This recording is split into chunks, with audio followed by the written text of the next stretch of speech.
Hi viewers. ఈ రోజు నేను పీపీహెచ్ గురించి చెప్పదలుచుకున్నాను. What is PPH?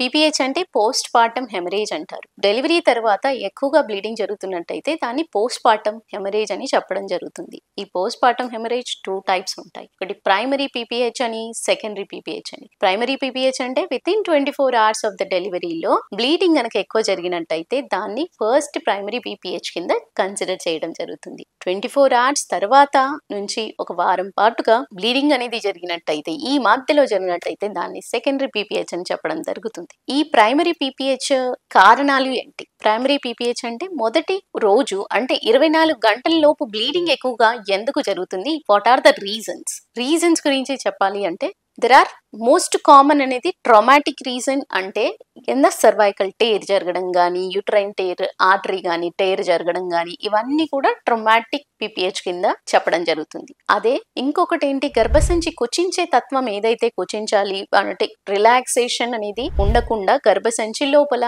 పొరల్లో ఏదైతే బ్లడ్ వెసల్స్ అనేది స్టాప్ అవ్వాలి, క్లోజ్ అవ్వడానికి కావలసిన కుచించే తత్వం అనేది వచ్చింది అని అంటే అది నార్మల్ గా బ్లీడింగ్ అనేది ఆగిపోతుంది. ఆ కుచించే తత్వం అనేది రాకుండా రిలాక్స్డ్ గా యూట్రస్ ఉంది అంటే కంటిన్యూస్ గా బ్లీడ్ ఉంటుంది. సో ఫస్ట్ బ్లీడింగ్ అంటూ జరుగుతూ ఉన్నప్పుడు మీ డాక్టర్ అనేది ఫస్ట్ మసాజ్ చేస్తూ కొంచెం డీప్ ఎగ్జామినేషన్ గా చేయడం అంటూ అవసరం పడుతుంది. ఈ డీప్ ఎగ్జామినేషన్ కి కానీ, యూట్రైన్ మసాజ్ కి కానీ పేషెంట్ అంటే మీరు ఖచ్చితంగా కోఆపరేట్ డాక్టర్ కి చేసినట్టయితేనే ఎలాంటి పీపీహెచ్ అంటే ఎందుకు బ్లడ్ లాస్ అవుతుంది, ఆ బ్లడ్ లాస్ కి కారణాలు ఏంటి అనేది తెలుసుకున్నట్టయితే డెఫినెట్లీ ఇమీడియట్ గా విత్ ఇన్ 24 hours లో ఏదైతే 500 ml ఎక్కువగా అమౌంట్ ఆఫ్ బ్లడ్ లాస్ దానికంటే వెళ్ళినప్పుడు డెఫినెట్లీ మదర్ అనేది షాక్ లోకి వెళ్ళడం జరుగుతుంది. సో ఈ పరిణామాలు జరగకుండా ఉండడానికి మీరు ఎగ్జామినేషన్ చేయడానికి కానివ్వండి, స్కాన్స్ కి కానివ్వండి కొంచెం కోఆపరేట్ చేస్తే, ఎందుకంటే నార్మల్ డెలివరీలో మీకు ఎపిడ్యూరల్ అనెస్థీషియా కూడా హాఫ్ వేనే ఇవ్వడం జరుగుతుంది. అంటే కాన్షియస్నెస్ మీకు ఉంటుంది. మీరు సహకరించినట్టయితేనే ఎగ్జామినేషన్ క్లియర్ గా వెళ్తుంది. క్లియర్ గా వెళ్ళినట్టయితేనే డయాగ్నోసిస్ ఈజీ అవుతుంది. దెన్